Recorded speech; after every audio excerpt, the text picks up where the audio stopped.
messieurs, il est 20h30. Je vous demande de gagner vos places, s'il vous plaît.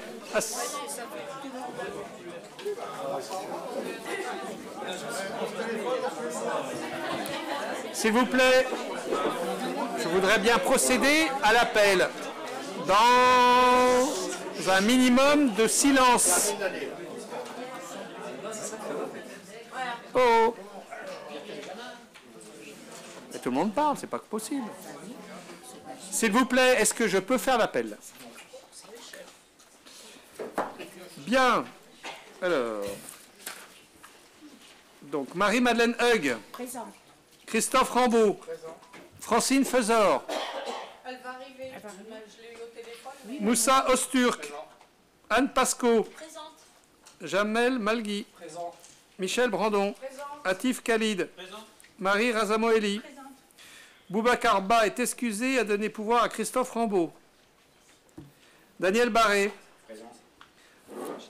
Asma Manaï Hamadi est excusé à donner pouvoir à Moussa Osturk. Fatima Tasso. Alifi Bahram est absente. Mini Kayou est excusé, elle a donné pouvoir à Fatima Tasso.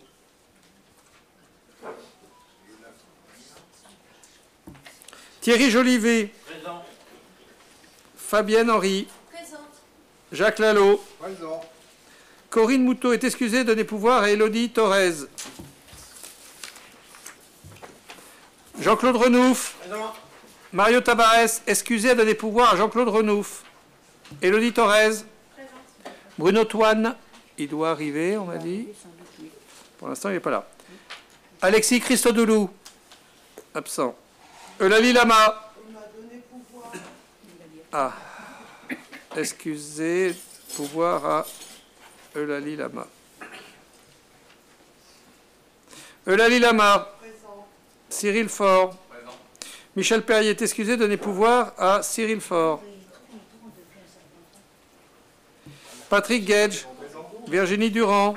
Farah Loiseau. Cassim Balaban. Présent. Claire Prieux. Ça sonne, ça toque à la porte. Qu'est-ce que c'est que ça? Ils sont gonflés. C'est Francine. Claire Prieux. On a le pouvoir, on a les pouvoirs. Il faut nous amener les pouvoirs, s'il vous plaît. Claire Prieux, pouvoir à Cassim Balaban. Et Francine Feuzor vient d'arriver, présente. Alors, je l'ai où dans ma liste? Quatrième. Bien. Bruno Toine arrive, très bien. Ben, écoutez, le quorum est largement atteint. On peut valablement délibérer. Je vous propose de désigner un secrétaire de séance. On met Fatimata. Hein? Pour changer. Allez. Il n'y a pas d'opposition, pas d'abstention. C'est donc désigné. Je vous propose d'adopter le procès-verbal du conseil municipal du 22 novembre. Est-ce qu'il y a des remarques? Est-ce qu'il y a des oppositions, des abstentions? Il est donc adopté à l'unanimité. Merci. Je vous propose donc d'attaquer les délibérations dans l'ordre du jour. Délibération numéro 1. On vous propose de déposer les archives municipales... Ah, pardon. Excusez-moi. Avant d'attaquer l'ordre du jour proprement dit, conformément à la convocation que vous avez reçue, on vous propose donc de vous présenter, alors comment on appelait ça, le bilan 2022 du CMS. Voilà, donc... Pardon? Voilà. Donc on peut lancer la présentation du bilan du CMS 2022, enfin sur... de janvier à novembre. De janvier à novembre, voilà. Alors, comme vous savez, le CMS produit un bilan d'activité. Donc, je vous propose celui de 2022. en vous rappelant le petit focus sur les partenaires financeurs et institutionnels du CMS, sachant qu'aujourd'hui le contrat local de santé a été rajouté puisqu'il est rouvert et il y a une référente qui gère aujourd'hui l'ensemble des prérogatives du CLS depuis 2022. Et nous sommes en partenariat aussi avec la CPTS, la coordination des professionnels du territoire de santé. Vous avez dû entendre parler de ce numéro d'urgence qui peut être contacté via un 0218 pour toute demande de créneau urgent pour des personnes qui n'ont ni médecin traitant ou si leur médecin est absent ce jour-là. Ils peuvent, grâce à des médecins volontaires, voir un médecin sur la journée pour des demandes urgentes qui n'ont pas nécessairement besoin d'un déplacement aux urgences du centre hospitalier. Et les médecins du centre de santé font partie de ce partenariat. Les missions du CMS, comme vous le savez, c'est une offre de médecins traitants et aujourd'hui d'un dentiste depuis avril, donc une formule pluridisciplinaire. J'ai repris aussi la CPTS, mise en place des soins donc non programmés sur le territoire. Et une idée Azalée qui pourrait en 2023 changer d'orientation puisque le processus Azalée peut partir sur des infirmières qui prendraient en charge des actes de prescription d'ordonnance. Donc à revoir sur ce point puisque l'idée Azalée faisait des actions de prévention, obésité, diabète, suivait des personnes volontaires à des programmes de suivi. Donc on en reparlera en 2023 quand Azalée aura décidé du changement ou non d'orientation. Le bilan donc de janvier à novembre, on est sur... alors on peut parler de chiffre d'affaires puisque le CMS produit des recettes. Sur le pôle médical, il reste assez régulier. On est sur une marge de à peu près 300 000 €. Le pôle dentaire a repris qu'en avril sur un temps plein. Donc le chiffre d'affaires est beaucoup plus bas, mais il s'explique. Avec en plus un passage à mi-temps en septembre, donc le dentiste n'interviendra que 2 jours par semaine. Donc sur une année complète, on pouvait être à 200 000 en 2020. Aujourd'hui, le pôle dentaire affiche pour un seul dentiste sur 2 jours un chiffre de 78 000 €. Les rémunérations CEPAM sont de l'ordre de 100 000 €. Le ROSP, lui, ce sont selon les indicateurs du centre de santé, s'il cumule certains points qui sont demandés par l'ARS et la sécurité sociale, reçoit une rémunération. Les données sont à transmettre à partir de décembre à février. Donc la campagne n'est pas ouverte. Les chiffres de 2022 seront délivrés en 2023. Donc ils viendront s'ajouter sur le bilan de l'année prochaine. Donc là, c'est normal. La subvention TELAT, pareil, on est sur un estimatif pour 2023 de versement de près de l'ordre de 45 000 €. Donc les chiffres ne sont pas inclus, ce qui est différent de 2021 où j'ai pu autant inclure les chiffres sur l'année complète et rajouter aussi des surplus des années précédentes. S'ajouteront aussi la rémunération CPTS, puisque quand les médecins interviennent, la consultation est payée en plus 50 € de l'heure. Donc ce sera un élément qui sera rajouté sur 2023 pour les chiffres 2022. L'offre de soins est toujours la même, comme je vous ai expliqué. Il y a 4 médecins généralistes, dont un médecin, le docteur Colin, 2 médecins vacataires pour les urgences CPTS, le dentiste et son assistante dentaire. L'équipe administrative est toujours la même, 4 secrétaires pour 3 ETP, une secrétaire dentaire et moi-même. Sur les patients du département, cette année, on peut voir que le nombre de chalétois est en augmentation d'1,20. Les hors département, suite au déménagement, ont changé de médecin traitant, donc il est en baisse d'1,58. Donc en fait, on voit que les chiffres se rebasculent un tout petit peu. On a toujours 48% de chalétois en moyenne et 97% de patients du département. Sur le petit focus sur les éléments les plus importants, on a un climat social qui est positif au niveau de l'équipe, une équipe qui va dans le même sens. On peut indiquer, donc, comme je vous ai expliqué, le passage à mi-temps du dentiste, donc une perte d'activité qui s'explique. Les projets futurs d'extension ou de nouveaux bâtis pour le centre de santé, sur un projet à 3 à 6 ans, et une équipe médicale qui reste stable et très motivée sur le centre. Et il faut appuyer là-dessus malgré la tension médicale sur le territoire.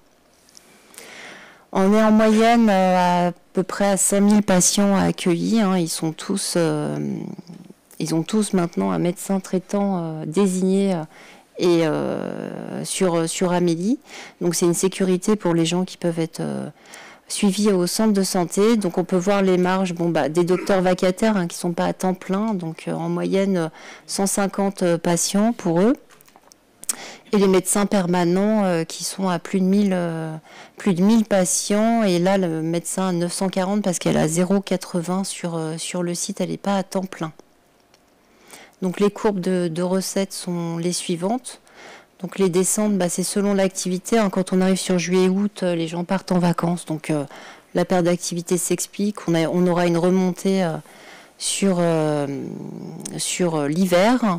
Le pic là, c'est que les chiffres de décembre sont bien sûr pas complétés. J'en suis à quel slide? Parce qu'en fait, je regarde en même temps. Là, je vous ai fait les camemberts en fait entre les charges et les recettes. Donc, je vous laisse regarder. On a un tout petit déséquilibre. Alors, on était à 50-50 l'année dernière grâce aux subventions qui étaient reçues, mais c'était sur une année complète. Donc, dès que j'ai les chiffres, je pourrais refaire les camemberts qui devraient normalement à peu près s'équilibrer. Le 0, c'est la subvention TELAT, comme je vous ai expliqué en introduction, qui passera sur un chiffre en 2023. Je vous enverrai le bilan sur vos boîtes mail, si vous voulez regarder dans le détail. L'analyse SWOT que je vais vous montrer, donc c'est les forces, faiblesses, opportunités, menaces qu'on peut analyser sur un bilan. Là, je vais le lire là parce que je vois pas grand-chose. Alors là, c'est sur les forces, c'est un climat social qui est dynamique et serein, une équipe permanente de médecins sur le site et qu'il n'y a pas de menace de départ de ces médecins. On a optimisé la facturation par une juste cotation des actes, c'est-à-dire qu'il y a des tarifs différents qui sont donnés par la Sécu et attendez, je pousse. Et en fait, selon l'acte, en fait, il peut être coté justement, en fait, avec une différence de tarification. Donc là, les médecins avaient été sensibilisés sur une meilleure cotation. La mise en place de la tarification Ségur qui devrait arriver, ça c'était une obligation réglementaire qui va être mise en place l'année prochaine. La mise en place du tiers payant dentaire aussi pour que le patient puisse ne rien payer à la sortie, ce qui n'était pas le cas. Donc là, avec les mutuelles, c'est des conventionnements qui prennent du temps, mais qui sont nécessaires pour que les patients puissent ressortir sans reste à charge, sans payer leur part mutuelle. Donc là, on commence tout juste les partenariats. Ça commence avec des groupes qui sont multipartenaires en fait. La récupération aussi, le contrôle des rejets mutuels. Quand les mutuelles rejettent la partie qui est avancée et que le patient n'avance pas, les secrétaires font des temps administratifs pour analyser tous ces rejets de 7,50 € en fait, la part mutuelle, et pour qu'elle soit ensuite rebasculée sur le patient qui sera remboursé par la mutuelle. On n'explique pas pourquoi il y a des rejets, il y en a de moins en moins, mais il y en a toujours. Les opportunités, c'est la prise en charge dentaire sur les actes prothétiques pour les habitants, tout en conservant bien sûr du soin dentaire, tout ce qui est détartrage, etc. L'augmentation aussi de la présence de stagiaires médecins. Aujourd'hui, on a des externes. Les médecins du centre de santé vont se former pour accueillir des internes, ce qui peut être très intéressant pour essayer de transformer un stagiaire en futur médecin pour le centre de santé. Donc, ils seront formés en 2023 pour pouvoir accueillir des internes et avoir un vrai travail collaboratif sur chaque consultation. Je vous ai parlé déjà de la collaboration avec le CPTS et le projet d'extension, transformation du centre de santé. Les faiblesses, c'est bien sûr la réduction du nombre de jours d'ouverture du cabinet dentaire. Peu d'opportunités aujourd'hui de développement pluridisciplinaire actuellement et étroitesse du site pour se développer. Les menaces en projection future, c'est le départ à la retraite de médecins de l'agglomération. il y a à peu près 2-3 médecins qui vont partir à la retraite. Et l'attention médicale se renforçant, on a une augmentation aussi des agressions de tout type de la part soit des patients, soit des patients, de personnes qui n'ont pas de médecin traitant et qui à l'accueil ou au téléphone peuvent être agressifs. Donc pour nous c'est plutôt du quotidien ça, mais je souhaite aussi interpeller sur ces événements qui font la part quotidienne du travail des secrétaires et en dernier ressort des médecins. Donc voilà. Les perspectives 2023, donc les travaux sur des projections à moyen long terme. Conserver et communiquer en transparence dans le centre de santé pour garder une dynamique au niveau de l'équipe, réagir aux candidatures qu'on pourrait recevoir qui sont spontanées de professionnels de santé. On a une interne qui se propose à des vacations ou des remplacements. Donc ça pourrait être le cas en 2023. Suivre le parcours de l'assistante dentaire puisque c'est une dentiste algérienne qui passe son concours normalement en 2023, donc on la suit. Financièrement, comme je vous ai dit, la mise en place progressive du tiers payant dentaire et la mise en place de la tarification Ségur pour les points financiers du centre de santé. Et c'est fini. Si vous avez des questions. Oui, Monsieur Balaban. Merci beaucoup pour cette présentation. Et effectivement, je déplore le fait que vous ayez des menaces. Je trouve que ce n'est pas normal, même si on peut prétexter parce que les personnes n'ont pas de médecin traitant, ça ne leur donne pas raison de menacer, verbalement ou physiquement. Donc vous avez tout mon soutien sur ce sujet-là, sachez-le. Et je pense que vous avez le soutien de l'ensemble du conseil municipal sur ce sujet, clairement. Ensuite, moi j'aurais une question, c'était par rapport, donc vous avez présenté un chiffre d'affaires, et la question du coup, je me pose, c'est quel est le bénéfice ou la perte, et s'il y a une perte, parce que je constate qu'on a quand même des subventions, et je pense que c'est quand même grâce à ces subventions qu'on a l'équilibre aujourd'hui, et la question serait, quelles sont les pistes envisagées pour être à l'équilibre sans avoir des subventions? Alors, si on n'a pas les réponses aujourd'hui, ce n'est pas grave.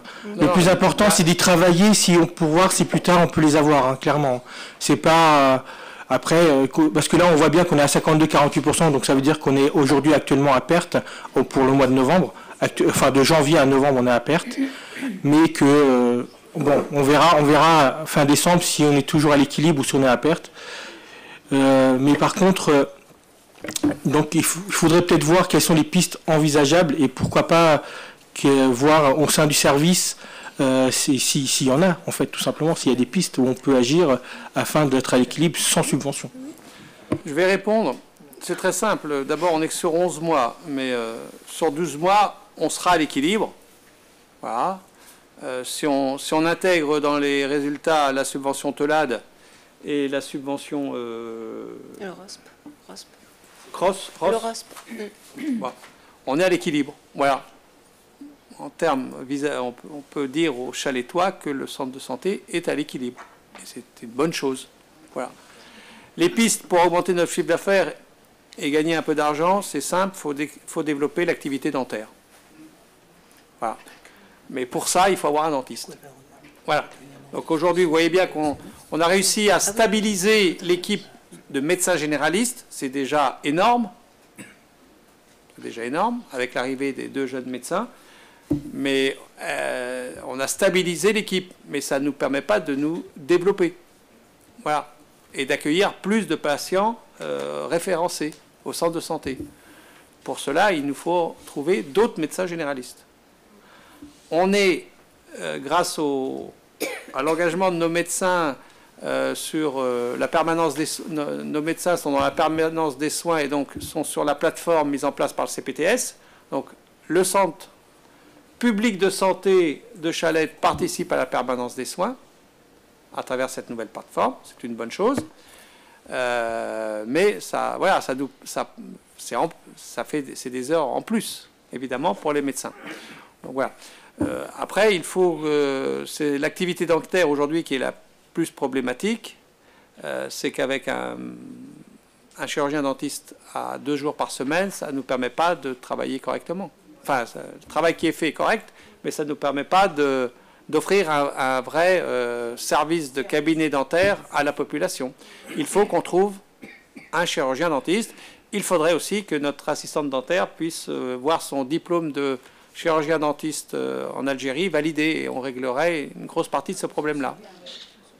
Voilà où on en est. Voilà, mais je pense qu'on peut être satisfait du fonctionnement de centre de santé aujourd'hui, voilà, de l'engagement des équipes, même si voilà, il nous faut trouver des praticiens pour pouvoir envisager un développement.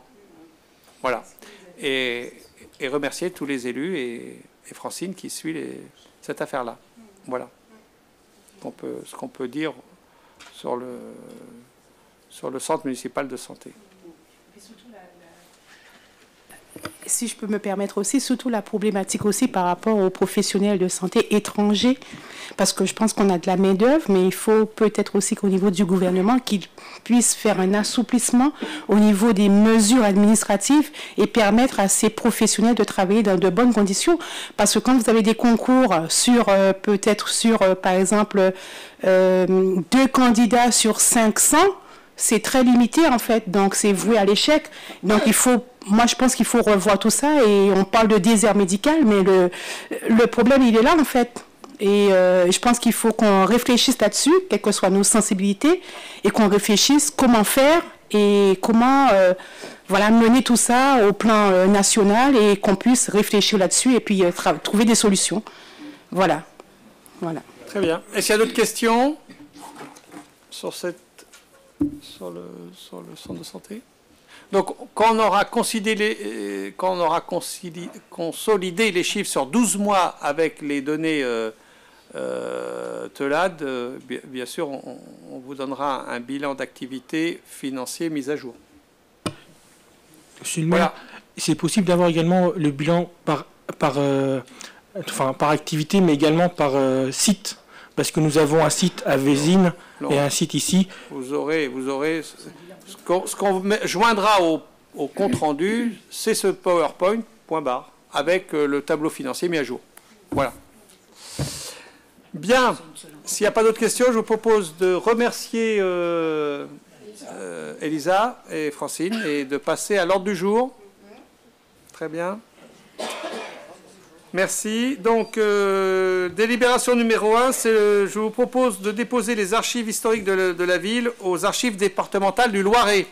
Marie-Madeleine Hugues. Merci, monsieur le maire. Riche de son histoire industrielle et migratoire, la commune possède dans ses locaux de nombreux documents d'archives historiques à durée de conservation illimitée.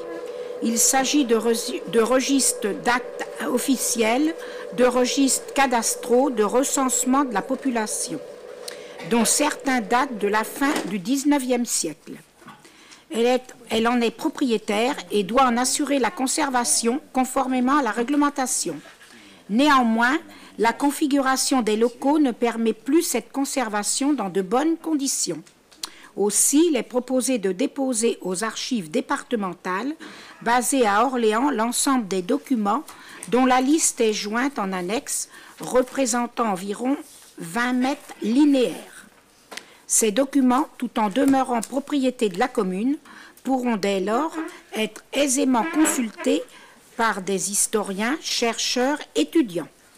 Il est précisé que le service des archives départementales prend intégralement à sa charge la désinfection des dits documents et que le dépôt, qui sera mis en œuvre en janvier 2023, est de nature révocable et ne représente aucun coût pour la collectivité.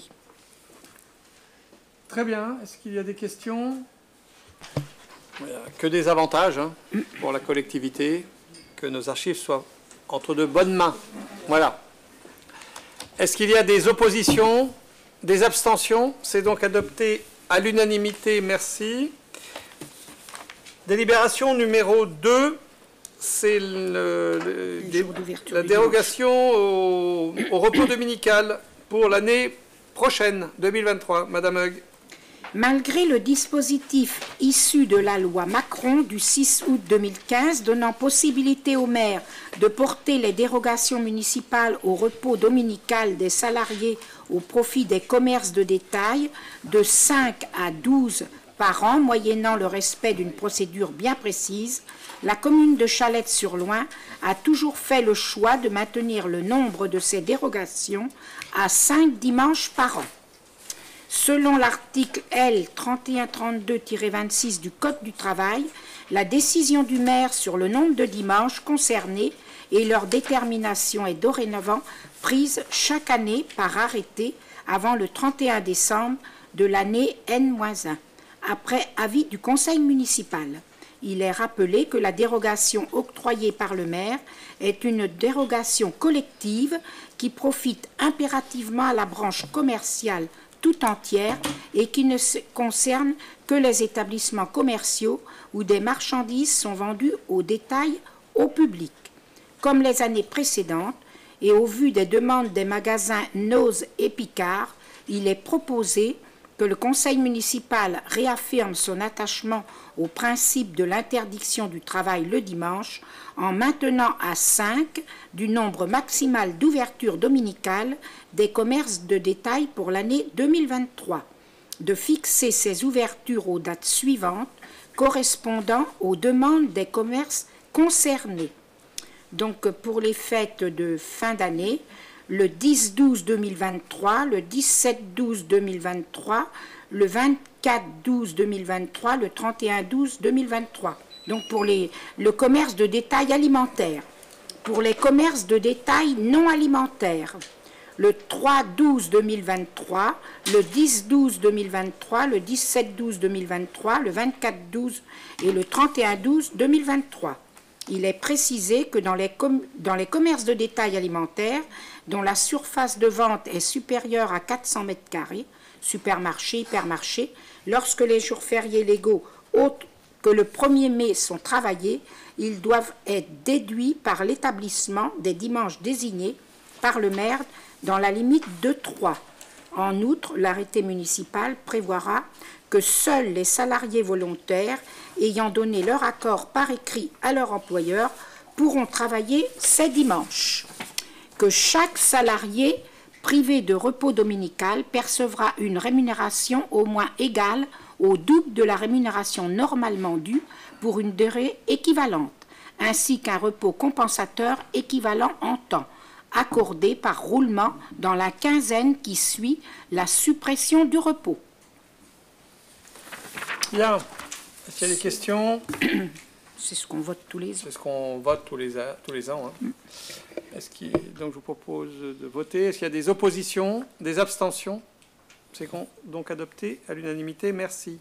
Délibération numéro 3, c'est le rapport d'activité de l'âme pour l'année 2021. Une communication au conseil municipal, donc ça ne donne pas lieu à vote. C'est juste une information du conseil municipal. Marie-Madeleine Hug. Merci, monsieur le maire. Pour 2021, le rapport annuel d'activité de l'agglomération montargoise et Rive-du-Loing a été transmis à la commune ainsi que l'ensemble des documents suivants. Donc, vous avez toute la liste. Conformément à la réglementation, il s'agit de prendre acte de cette communication, sachant que le rapport annuel général a été transmis à chaque conseiller et que les autres documents sont consultables en mairie. Sur l'ensemble des documents et informations liés à ce rapport, il est à noter les actions suivantes au cours de l'année 2021 sur notre commune. Développement économique et touristique. L'AME a apporté son soutien aux commerçants via des versements d'aides directes. 5 professionnels en ont bénéficié en 2021. Le service développement économique a accompagné des entreprises souhaitant s'implanter sur le territoire de l'agglomération. Cela a été l'occasion d'identifier les fonciers disponibles dans les zones d'activité économique de l'agglomération pour mener à bien ces projets.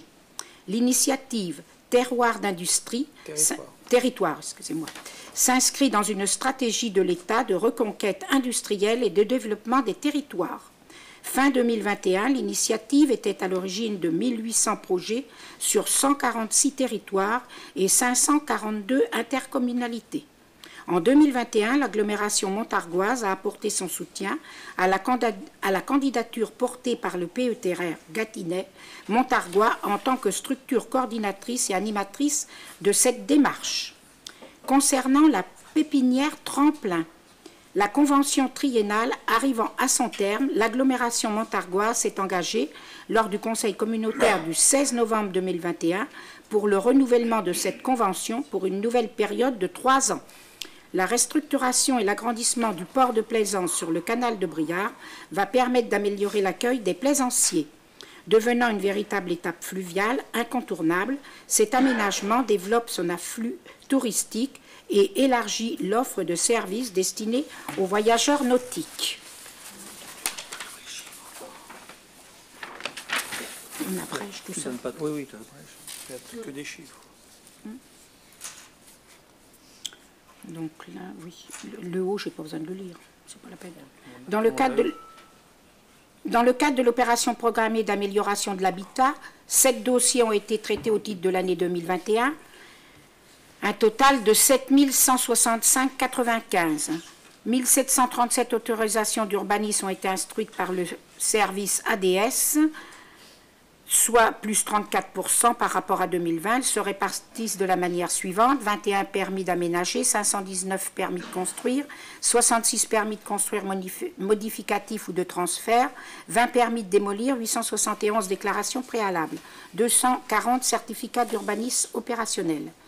Afin d'être opérationnel au 1er janvier 2022, l'AM a anticipé la mise en place d'un guichet numérique de dépôt des autorisations d'urbanisme qui permettra à chaque pétitionnaire de déposer sa demande de manière dématérialisée. 1351 DA ont été traités en 2021, soit plus 228, 20% par rapport à 2020. En matière d'accessibilité, le service Move Abélis est le service dédié aux personnes à mobilité réduite ou en situation de handicap et permet de réserver un transport pour un trajet particulier dans toute l'agglomération montargoise. Réseau eau, assainissement. Pour rappel, l'AM est compétente en matière de production, traitement, transport, stockage et distribution de l'eau potable, ainsi qu'en matière d'assainissement collectif et non collectif, assainissement des eaux usées et pluviales. En 2021, la maîtrise d'œuvre interne a commencé concernant l'extension de réseau rue de la Lisique à Chalette. Des études ont été réalisées en 2021 pour le réseau des eaux usées rue Georges Bizet, de la Folie, Claude Debussy, des Acacias, des Tilleuls, du Château à Chalette-sur-Loing. Le réseau transport, dans le cadre de son renouvellement de sa délégation de services publics transport pour 6 ans, 2019-2024, conclut avec Keolis, les principales actions de l'agglomération montargoise en 2021 sont la signature de l'avenant numéro 2 relatif aux impacts de la crise Covid-19 pour l'année 2020, remboursement de Keolis à hauteur de 20 617 € et modification du plan pluriannuel d'investissement. L'acquisition de 2 bus, l'installation de toilettes pour les chauffeurs de bus à la gare de Montargis. Politique de la ville. En 2021, 7 projets de notre commune ont été financés dans le cadre des contrats de ville pour un montant de 39 750 €. Pour rappel, en 2020, le montant global des subventions accordées était de 54 000 €. Les élus du conseil communautaire ont approuvé l'attribution des subventions au profit des associations de l'agglomération montargoise, représentant une enveloppe globale de 203 920 € au titre de l'exercice 2021. L'espace multimédia de l'agglomération montargoise a ouvert ses portes en 2014 au sein du quartier du Plateau. L'année 2021 a été marquée par le retour de l'augmentation du nombre de réservations de salles. En effet, l'année 2020 avait été très fortement impactée par les mesures de confinement et les restrictions gouvernementales. En 2021, avec 757 réservations accordées, les indicateurs se rapprochent de ceux de l'année 2019 qui avait atteint 1013 réservations avec l'accueil d'une formation pendant 4 mois. Les résultats de l'année 2021 sont encourageants à plus d'un titre. Des réservations ont été faites par des partenaires nouveaux, dont certains vont renouveler leurs demandes au cours de l'année 2022, et de nouveaux partenariats sont attendus en 2022. Culture et sport, le label Terre de Jeux 2024 a retenu et homologué 6 équipements de l'agglomération montargoise comme centre de préparation aux Jeux. La piste BMX de Chalette-sur-Loing pour le BMX race en fait partie.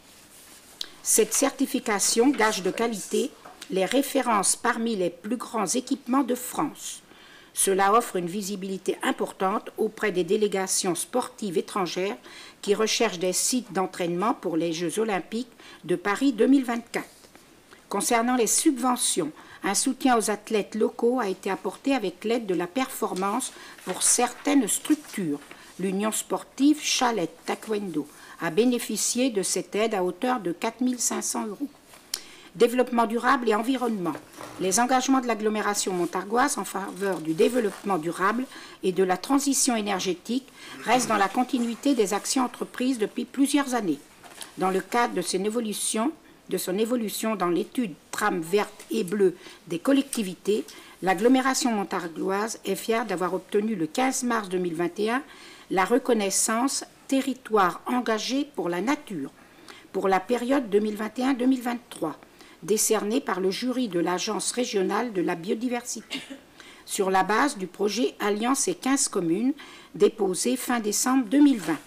L'agglomération montargoise et Rive-du-Loing poursuit sa stratégie de promotion du vélo sur le territoire. Pour ce faire, il s'agit de mettre en place des dispositifs provisoires et expérimentaux, facilitant et sécurisant l'utilisation du vélo. Ces aménagements doivent permettre dès le printemps 2021 de remettre en place un circuit sécurisé et continu entre les différentes communes de l'agglomération.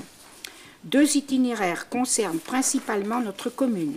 D'une part, l'itinéraire 12, reliant Chalette-sur-Loing à Milly, qui passera par la gare, la zone d'activité d'Hutchinson, mais aussi par plusieurs écoles primaires, et d'autre part, l'itinéraire 15, reliant ce point à notre commune et passant plusieurs points, comme le collège Picasso ou l'étang de Sepoix.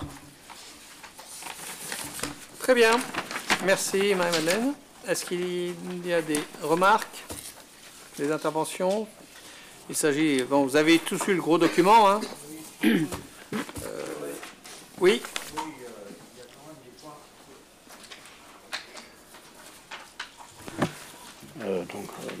Bonsoir à toutes et à tous. Non, le point sur l'énergie au sein de l'agglo, maintenant on paye tous des notes extra, un peu trop fortes.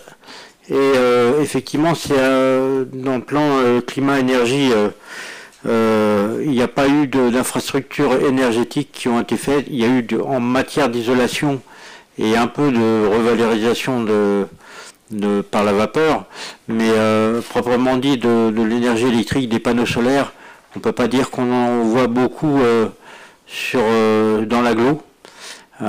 C'est pareil pour les projets éoliens, et on pourrait éventuellement en mettre quand même dans l'agglo, même s'il y a des gens qui sont contre, mais quand on voit l'évolution énergétique dans laquelle on ne peut pas dire que ce soit bon. Et ça serait bien qu'un jour, on arrive à un territoire à énergie positive, qui serait le TEPOS. Pour ce qui est de l'eau, on a réussi à passer le cap d'avoir de l'eau à peu près potable, enfin qui est aux normes. Après, le terme potable, c'est autre chose. Sauf que l'usine qui est en train de se construire a de gros défauts, et il faudrait bien que l'administration de l'agglo corrige les défauts que l'on voit arriver très vite. Et pour le port Saint-Roch, j'appelle ça une heure inutile. Le port à Montargis, on l'a, là où il y a le commissariat. On aurait pu très bien faire le port à cet endroit-là. Et je pense que c'est de l'argent qui est peut-être une œuvre qui risque d'être dangereuse dans le futur. Merci. Merci Thierry. Est-ce qu'il y a d'autres interventions? Voilà, donc je vous demande de prendre acte de la communication du rapport d'activité 2021 de l'agglomération montargoise au conseil municipal de Chalette. Merci. Délibération numéro 4, aide au transport associatif. C'est moi. Donc, conformément au règlement qu'on a mis en place, je vous propose de voter une aide de 400 € pour le comité des œuvres sociales de la ville de Chalette et de 400 € pour l'association ACOTAM. Il y a des oppositions, des abstentions. C'est donc adopté. Merci. Délibération numéro 5, une délibération financière. Il s'agit d'ajuster une APCP concernant donc l'APCP 2019-001, aménagement du quartier de la Folie. Nous avions une autorisation de programme de 223 000 €. Il faut rajouter un crédit de paiement pour 2022 de 4 035 €, puisqu'il y avait une facture qui traînait pour cette opération-là. Voilà, donc il s'agit juste d'ajuster 2022, sachant qu'il y a eu des crédits de paiement mis en 2019, en 2020 aussi, puisque vous voyez bien que l'ensemble, ça faisait 223 000 €. Est-ce qu'il y a des oppositions, des abstentions? C'est donc adopté, merci. Délibération numéro 6, il s'agit donc d'une DM numéro 2 concernant la section d'investissement. C'est une décision modificative qui se solde à 0, puisque nous avons fait un ensemble, dans les dépenses, nous avons fait un ensemble de plus et de moins. Voilà, avec des sommes qui ont changé de ligne, quoi, budgétaire. Voilà, ce qui est notable, c'est donc les 42 945 € qu'on a rajoutés pour mettre en conformité l'alarme dans les gymnases. Voilà. Et cet argent-là, on l'a pris sur d'autres postes budgétaires qui ont été réduits d'autant, tout simplement. Voilà, voilà. Est-ce qu'il y a des questions? Et vous avez les 4 035 € qui est le complément de l'opération Rue de la Folie, comment on appelle ça, les crédits de paiement de 4 035 € pour l'aménagement de la Folie. Il n'y a pas de questions. Est-ce qu'il y a donc il y a des oppositions, des abstentions? C'est donc adopté. Merci. Délibération numéro 7. Alors, je vous demande l'autorisation de permettre au maire d'engager, liquider, mandater des crédits d'investissement à venir sur l'exercice 2023 dans l'attente du vote du budget principal pour 2023 et dans la limite, comme le prévoit la loi, des 25% des sommes engagées l'année précédente. Donc, comme on l'a fait l'an dernier, vous avez toute une série de tableaux, puisque pour pouvoir engager dans la limite des 25%, il faut préciser les fonctions et la nature et la fonction et la nature des sommes dans chacune dans chacun des crédits ouverts. Voilà, donc vous avez toute une série de chiffres qui représente en 25% des crédits engagés l'année dernière dans chacune des fonctions et par nature de dépenses. Est-ce qu'il y a des oppositions, des abstentions? C'est donc adopté. Merci. Délibération numéro 8, c'est l'acquisition du 62 rue Roger Salingro, propriété des consorts Marchadier, Monsieur Osturk. Oui, merci, Monsieur le maire. Dans le cadre du projet de requalification du bourg de Vézines, objet d'une étude d'urbanisme en 2020-2021, il a été négocié l'acquisition de la propriété cadastrée AY17, d'une superficie de 346 m², qui est la propriété de Monsieur et Madame Marchadier et vacante depuis de nombreuses années. Cette acquisition permettrait d'amorcer la création d'une liaison piétonne verte entre le haut du quartier et les berges du Solin. Cet ensemble immobilier est composé d'un ancien garage avec bureau et sanitaire d'une surface de 194 m², d'un logement vétuste à l'étage de 55 m², d'un grenier et des caves. Compte tenu de l'état dégradé du bâtiment, il a été négocié une acquisition à 80 000 € que les vendeurs ont accepté. Compte tenu de ces précisions, je vous propose de valider les termes de cette transaction. Et je précise que les frais notariés seront à la charge de la commune.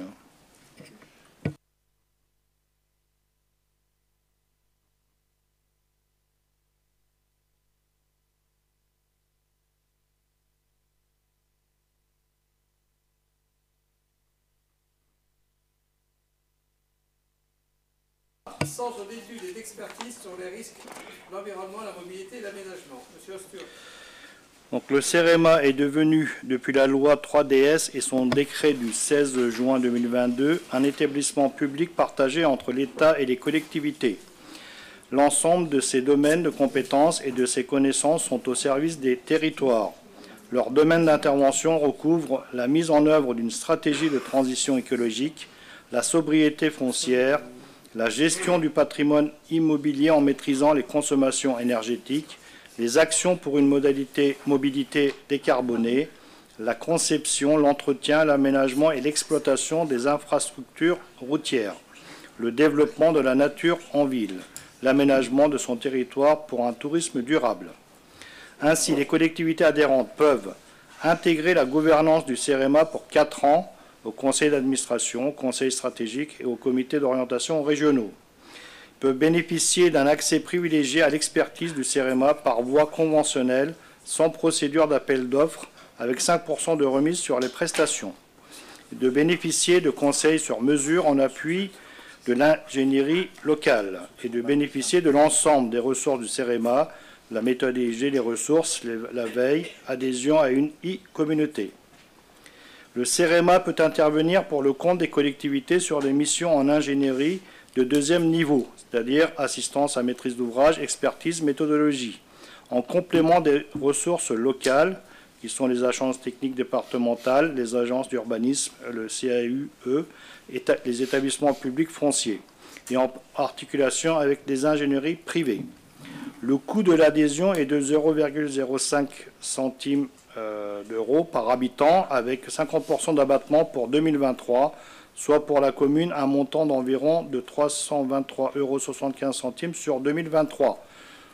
Ce prix a été défini par rapport au nombre d'habitants de 2022, au 1er janvier 2022, selon la source INSEE, qui est de 12 950 habitants. Compte tenu des objectifs et problématiques de la collectivité, notamment dans les domaines de la maîtrise des consommations énergétiques des équipements publics, de la gestion des infrastructures routières, de la renaturation des espaces publics, il est proposé d'adhérer au CEREMA. Il convient également de désigner un représentant de la commune susceptible de participer aux instances de cet organisme. À cette fin, le groupe majoritaire. Voilà pour les explications. Bien. Voilà l'explication sur la motivation de l'adhésion. S'il y a des questions, je vous propose de désigner le représentant de la commune. Donc, on avait envisagé Marie Razamoeli au titre de ces voilà. Est-ce qu'il y a d'autres candidatures? Il n'y a pas de candidature pour siéger ou... Alors, je ne sais pas quand est-ce qu'il siège, hein. Quand est-ce que ça se réunit. Donc, je vous propose la candidature de Marie Razamoeli. Est-ce qu'il... Alors, normalement, on vote, hein. On vote à main levée. Ça sera plus rapide. Je ne sais pas si c'est un bulletin secret. Non. Un vote à main levée. Voilà. À pouvoir. Très bien, avec vos pouvoirs. Est-ce qu'il y en a qui n'ont pas voté? Tout le monde a voté? Il y en a qui n'ont pas pris part au vote? Il y en a... Tout le monde a voté? Ok, merci. Donc, ben voilà, à l'unanimité. Ma délibération numéro 10, signature de la convention globale territoriale. Convention territoriale globale, c'est CTG et non pas CGT, avec la CAF. Madame Pasco. Merci, monsieur le maire. Donc, par délibération en date du 21 septembre 2021, la commune s'est engagée dans la démarche de convention territoriale globale, donc la CTG, avec la CAF du Loiret. Cette démarche a consisté dans un premier temps en une réflexion partagée avec la CAF à l'échelle de l'agglomération montargoise et Rive-du-Loing, ayant abouti à la définition d'un projet social de territoire. Dans un second temps, Ce projet social fait l'objet d'une convention de partenariat nommée Convention territoriale globale, donc CTG, à effet du 1er janvier 2022 et jusqu'au 31 décembre 2025. La CTG devient le contrat d'engagement politique entre la collectivité et la CAF en remplacement du contrat enfance-jeunesse, c'est-à-dire le CEJ, arrivé à échéance. Le financement CEJ est remplacé par un bonus territoire CTG qui vient compléter la prestation de service. Afin de finaliser cette contractualisation, il est donc proposé au Conseil municipal d'approuver cette convention territoriale globale 2022-2025 assignée avec la CAF et d'en autoriser la signature ainsi que celle de tout acte afférent. Très bien, merci. Donc ça fera l'occasion.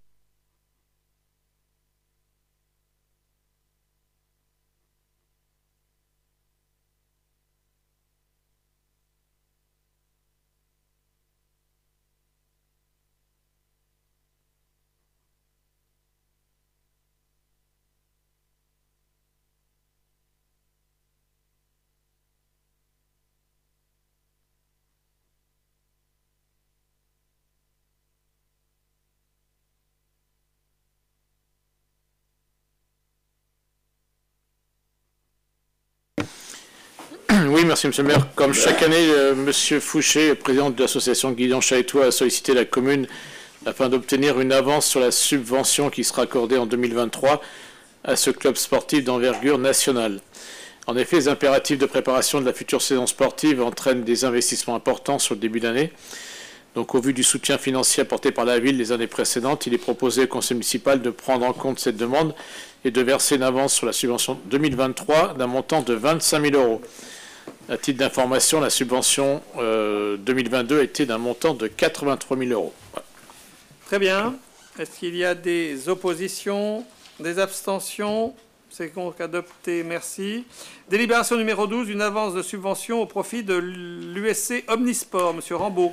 Oui, même chose pour l'US Chalette Omnisport, association pleine expansion, sollicite une avance sur la subvention 2023 à hauteur de 30 000 € pour démarrer l'année et pouvoir financer ses projets sur le début de l'année 2023.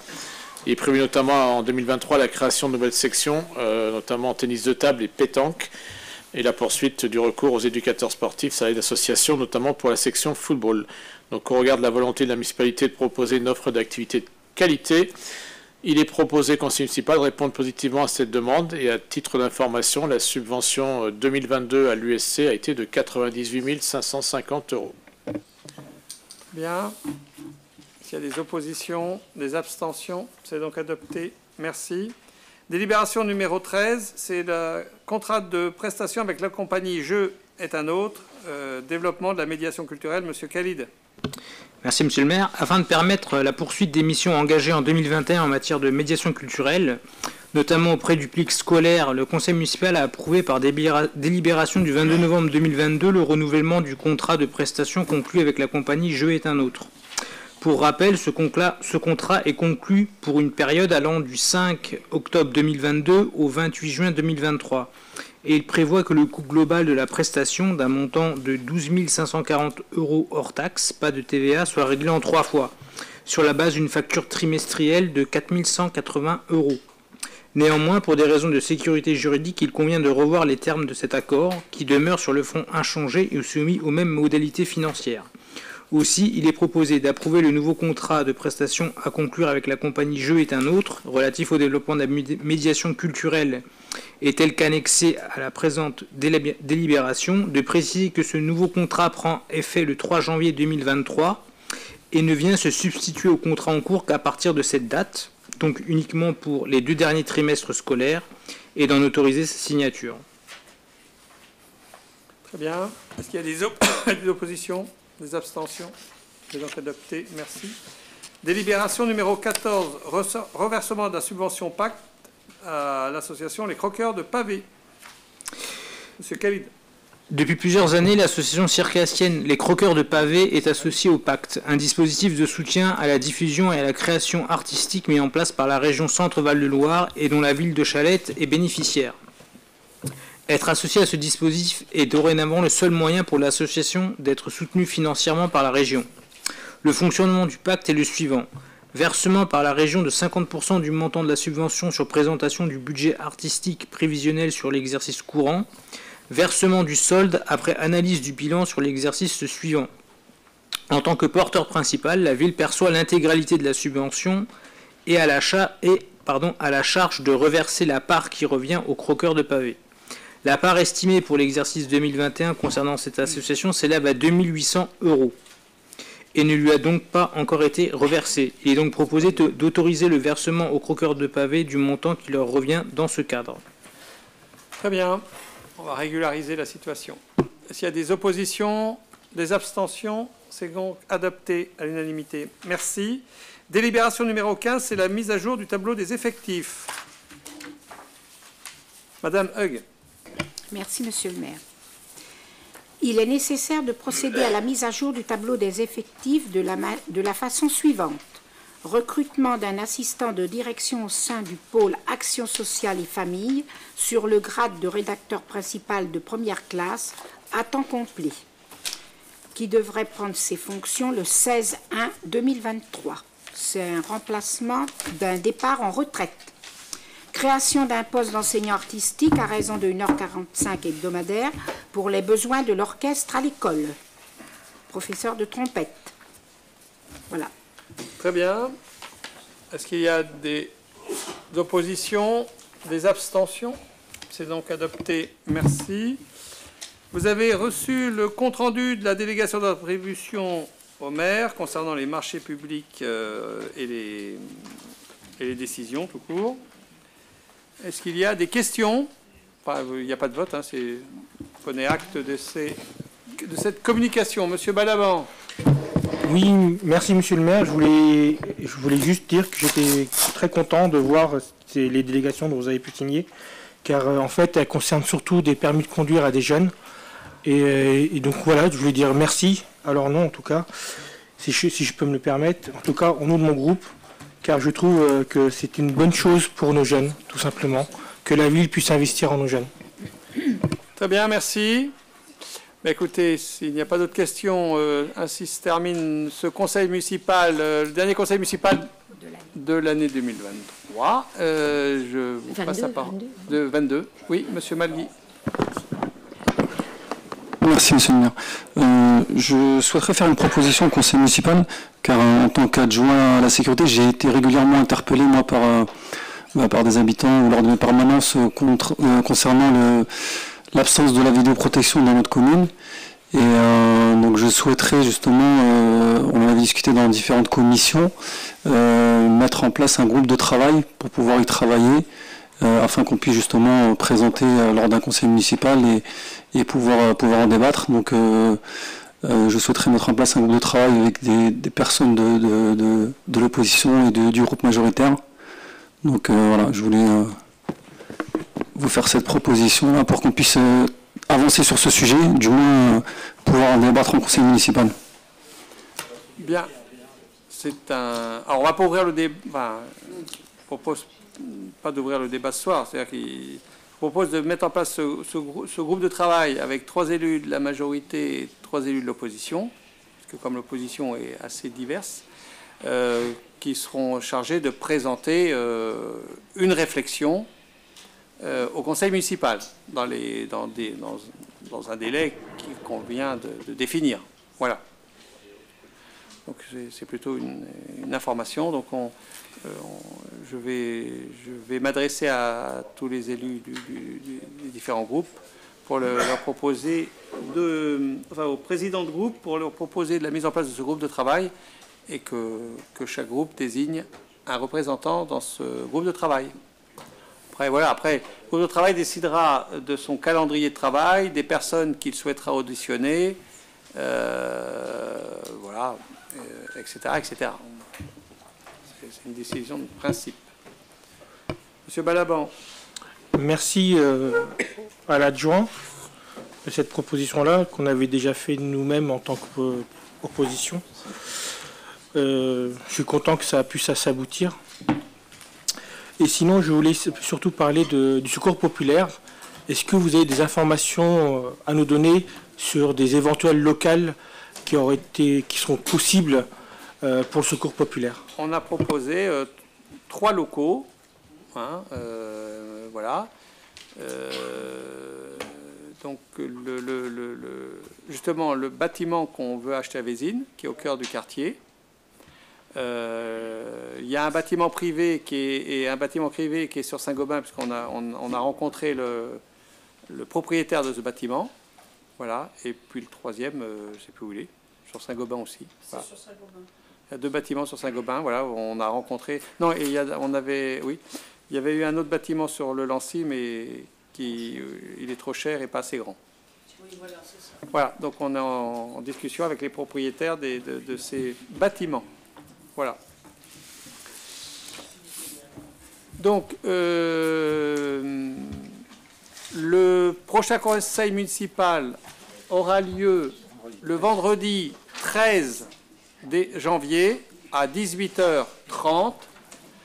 Nous, avec à l'ordre du jour le ROB et l'ensemble des problématiques que nous rencontrons en cette fin d'année et en début d'année autour de la préparation budgétaire. Donc, la décision de mettre la discussion du ROB sur un vendredi soir, c'est pour permettre aussi d'inviter les habitants, et nous organiserons aussi ce conseil municipal de façon à pouvoir donner la parole aux habitants et aux associations en particulier. Monsieur le maire, il vient de l'expliquer pourquoi le vendredi. Voilà. Donc ça sera le vendredi 13 à 18h30. Et après, il y aura... Le 1er février, le vote du budget. Voilà, il n'y a pas de vote, il n'y a rien d'autre. Il n'y a pas de conseil entre-temps. Non. Le premier, c'est on peut faire le mardi suivant. Le 8. Oui. Hein, oui. On n'a pas de problème. Bien, voilà. Donc pour la... Oui, alors, attendez, excusez-moi, avant de conclure. Donc, nous sommes en alerte orange sur le partie du département du Loiret, donc avec pluie verglaçante dans la nuit jusqu'au au milieu de matinée. Donc, il n'y a pas de transport scolaire demain. Voilà. Hein? Même Amélie s'est impactée. Donc, ça conclut donc ce conseil municipal de mois de décembre. Je vous remercie toutes et tous pour vos participations à l'ensemble de la vie du conseil municipal, tant au niveau des conseils que des commissions. Et vous souhaite à vous et à votre famille de bonnes fêtes de fin d'année. Voilà.